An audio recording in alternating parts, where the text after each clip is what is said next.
AVP 24 news पर वक्त हो गया है फास्ट से भी फास्ट खबरों का।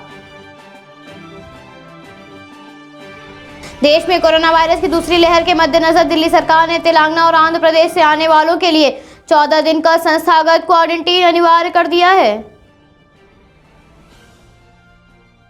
दिल्ली के केंद्रीय स्वास्थ्य मंत्री डॉक्टर हर्षवर्धन ऑक्सीजन प्लांट का जायजा लेने के लिए राम मनोहर लोहिया अस्पताल पहुंचे। उन्होंने कहा यहां 6 दिन के समय में ये PSA प्लांट DRDO की मदद से लगाया गया है। इस प्लांट की मदद से करीब 2.4 से 2.5 मीट्रिक टन ऑक्सीजन का उत्पादन हो रहा है।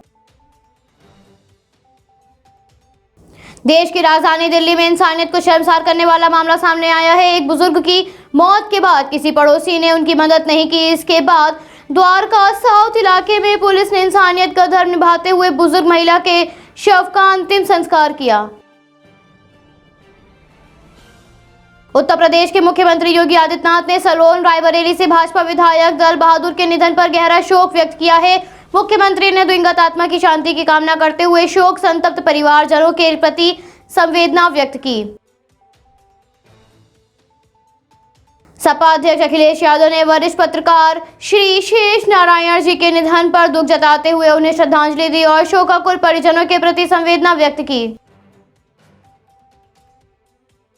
लखनऊ में अलविदा जुमा की नमाज को लेकर पुलिस प्रशासन ने अलर्ट जारी करते हुए कहा, मस्जिदों में कोरोना महामारी व लॉकडाउन के चलते 5 लोगों को ही नमाज की इजाजत दी गई है। शहर में मस्जिदों के बाहर पुलिस मुस्तैद की गई है। संयुक्त पुलिस आयुक्त पीयूष मोरदिया ने अलविदा जुमा से पहले बड़ा इमामबाड़ा व टीले वाली मस्जिद पहुंचकर जायजा लिया।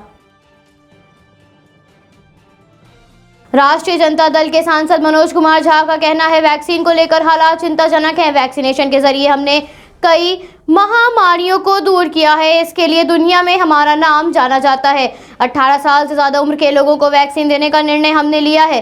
क्या हमारे पास पर्याप्त मात्रा में वैक्सीन है?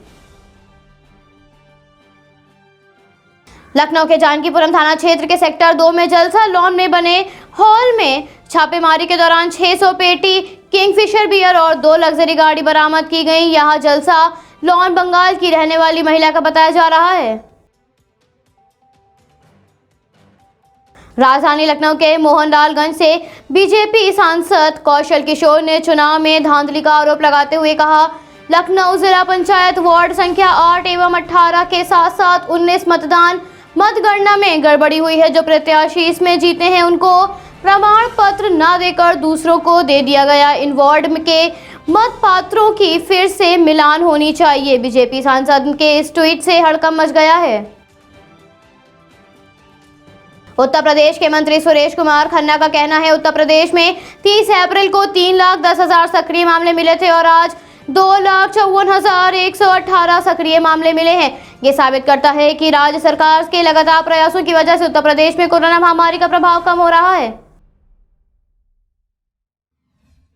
यूपी में अब 45 की उम्र पार करने वालों को बिना रजिस्ट्रेशन नहीं लगेगी वैक्सीन। यूपी में वैक्सीन किल्लत को देखते हुए ये फैसला लिया गया है। अब 10 मई से रजिस्ट्रेशन के बाद ही 45 वर्ष के उम्र के लोगों को वैक्सीन लगाई जाएगी। वैक्सीनेशन के लिए दूसरी डोज लेने के लिए ऑन द स्पॉट रजिस्ट्रेशन अपर मुख्य सचिव अमित मोहन प्रसाद ने जारी किया ऑर्डर। लखनऊ के चौक सराफा की दुकानें कई दिनों से बंद होने के कारण आज सराफा एसोसिएशन के प्रदेश अध्यक्ष को संयुक्त पुलिस आयुक्त ने कोविड गाइडलाइन का पालन करते हुए 1 घंटे की लिए दुकानें खोलने की इजाजत दी। इस दौरान लोगों ने दुकानें खोलकर साफ सफाई और दुकानों को सैनिटाइज किया। कोरोना काल में अस्पतालों में भर्ती मरीजों के तीमारदारों को पत्रकार द्वारा वितरित किया जा रहा खाना। लॉकडाउन के मद्देनजर राजधानी में अनेक अस्पतालों में तीमारदारों को पत्रकार पहुंचा रहे हैं खाना व पानी। लॉकडाउन में अनेक जिलों से आए मरीजों के तीमारदारों को सभी दुकानें बंद होने के कारण खाना नहीं मिल पा रहा है। ऐसे में खाने पीने का सामान निजी न्यूज चैनल के पत्रकार मोहम्मद शारिक, अपराध संवाददाता मोहम्मद दाऊद व अन्य पत्रकारों साथियों ने गरीबों की मदद के लिए आगे हाथ बढ़ाया। इसके लिए पत्रकारों ने तीमारदारों को कोरोना महामारी से सतर्क व सुरक्षित रहने की अपील की। बहराइच डिपो से संचालित की जा रही कानपुर जमुना रोडवेज बस विगत कई दिनों से बंद चल रही है, जिसके कारण इस रूट के यात्रियों को भारी समस्या का सामना करना पड़ रहा है। जहां एक को प्रशासन प्राइवेट साधनों को चलाने की अनुमति नहीं दे रहा है। वहीं दूसरी ओर सरकारी साधन भी ठप पड़े हैं। सूत्रों के अनुसार जानकारी मिल रही है कि बस में कुछ खराबी होने के कारण बंद है। ऐसी स्थिति में रोडवेज प्रशासन को चाहिए कि दूसरी गाड़ी संचालित करें, जिससे इस रूट के यात्रियों को सुविधा हो सके।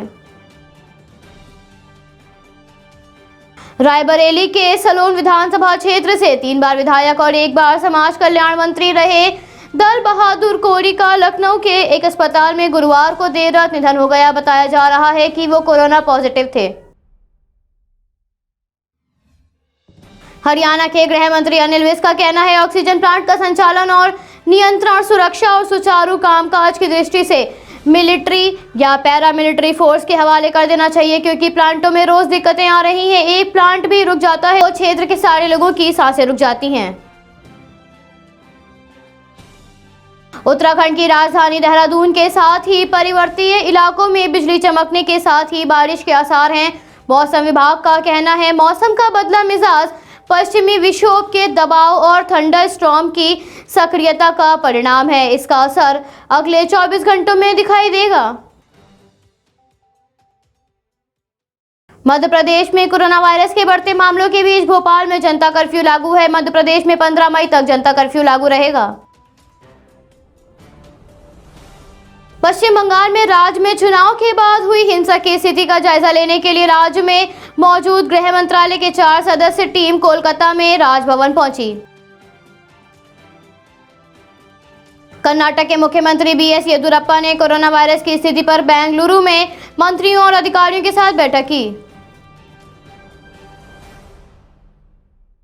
केरल में कोरोना वायरस की वैक्सीन लगवाने के लिए बड़ी संख्या में लोग एर्नाकुलम जनरल अस्पताल पहुंचे। लोगों ने इस दौरान सोशल डिस्टेंसिंग के नियमों का उल्लंघन किया। तमिलनाडु के डीएम के प्रमुख एसके स्टालिन ने राज्य के मुख्यमंत्री पद की शपथ ग्रहण की। तमिलनाडु के राज्यपाल बनवारी लाल पुरोहित ने टीम एमके स्टालिन को शपथ दिलाई। जम्मू कश्मीर में कोरोना वायरस के बढ़ते मामलों के बीच श्रीनगर में 10 मई तक के लिए कोरोना कर्फ्यू लागू किया गया है। भारत में विदेश सहायता प्राप्त करने की अपनी नीति में 16 साल बाद बड़ा बदलाव किया गया है। एक मीडिया रिपोर्ट में सूत्रों से पता चला कि भारत को अब चीन से ऑक्सीजन से जुड़े उपकरण व जीवन रक्षक दवाएं खरीदने में कोई समस्या नहीं है। वहीं पड़ोसी देश पाकिस्तान ने भी भारत की मदद की पेशकश की है। जहां तक पाकिस्तान से सहायता हासिल करने का सवाल है, भारत ने इस बारे में अभी कोई फैसला नहीं किया है। ब्लू ओरिजिन 20 जुलाई से लोगों को अंतरिक्ष की सैर कराने की तैयारी कर रही है। कंपनी अपने न्यू शेफर्ड विमान की पहली उड़ान के लिए नीलामी शुरू करेगी। Bureau report AV24 news Lucknow.